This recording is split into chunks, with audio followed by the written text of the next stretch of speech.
Hello students, मैं कमल कुमार, आपका स्वागत है मेरे YouTube चैनल चीरेवाल क्लासेस में। और अभी हम सब्जेक्ट पढ़ रहे हैं अप्लाइड मैकेनिक्स और चैप्टर हमें जो चल रहा है वो है मोमेंट, घूर्ण। और इस वीडियो में हम जो टॉपिक कवर करने वाले हैं वो टॉपिक है हमारा प्रिंसिपल ऑफ मोमेंट, आघूर्णों का सिद्धांत एंड इट्स एप्लीकेशंस और इनकी एप्लीकेशंस। और मतलब ये कहाँ कहाँ यूज होते हैं। कुछ एप्लीकेशंस हमारे सिलेबस में है, जैसे कि लीवर्स हम पढ़ेंगे। लीवर्स 2 टाइप्स के होते हैं, सिंपल कंपाउंड लीवर हम पढ़ेंगे इसमें। उसके बाद हम इसमें स्टील यार्ड पढ़ेंगे, लीवर सेफ्टी वाल्व पढ़ेंगे। तो सबसे पहले हम बात करते हैं प्रिंसिपल ऑफ मोमेंट की।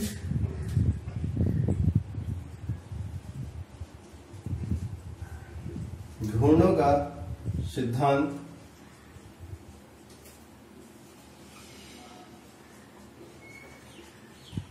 Principle of moments.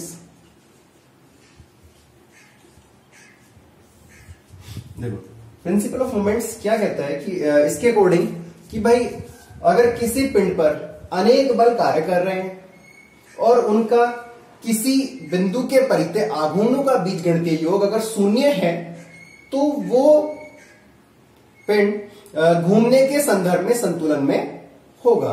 यानी किसी पिंड पर लगने वाले अनेक बलों के आघूर्णों का बीजगणितीय योग अगर शून्य हो जाए तो पिंड घूमने के संदर्भ में संतुलन में होगा।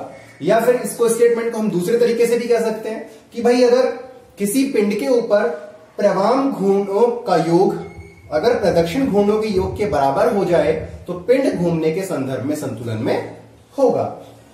भाई देखिएगा, एक बॉडी है और उसके ऊपर अनेक फोर्स लगे और हमने इनका किसी एक बिंदु के परितः, ये कोई पॉइंट है, इसके अबाउट इनके आघूर्ण हमने फाइंड आउट कर लिया सारे फोर्सेस का।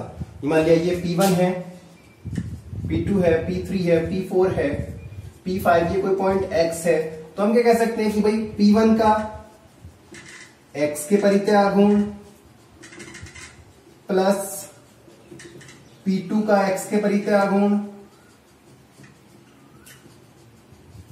प्लस P3 का X के परितः आघूर्ण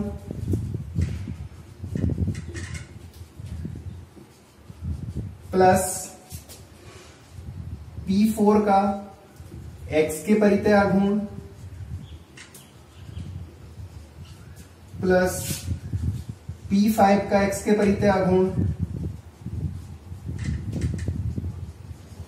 बराबर 0 है। अगर इन सबका किसी एक बिंदु के परितः आघूर्णों का जो बीजगणितीय योग था अगर वो 0 हो जाए तो क्या होगा, पिंड घूमने के संदर्भ में संतुलन में होगा। क्योंकि घूर्ण का जो मेन मोटिव होता है किसी पिंड को घुमाने की प्रवृत्ति रखता है। तो यानी जो अगर सारे जितने भी फोर्स लगे थे और उनका किसी बिंदु के परितः आघूर्णों का बीजगणितीय योग 0 हो जाए तो पिंड हमारा घूमने के संदर्भ में संतुलन में होगा। या फिर हम कह सकते हैं कि प्रवाम घूर्णों का योग बराबर प्रदक्षिण घूर्णों का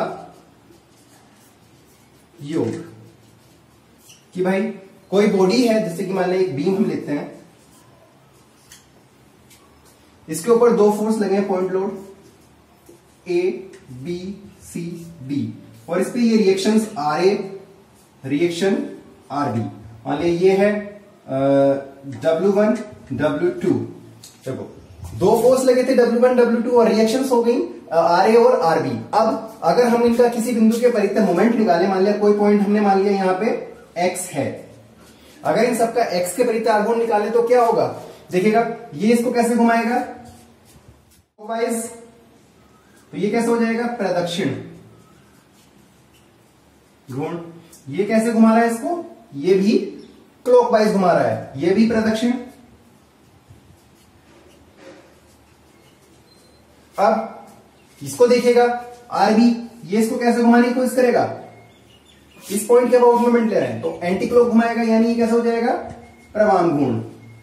और ये भी इसको कैसे घुमाने की कोशिश करेगा, ये भी इसको एंटी क्लॉक घुमाने की कोशिश करेगा, ये भी प्रवाम घूर्ण। यदि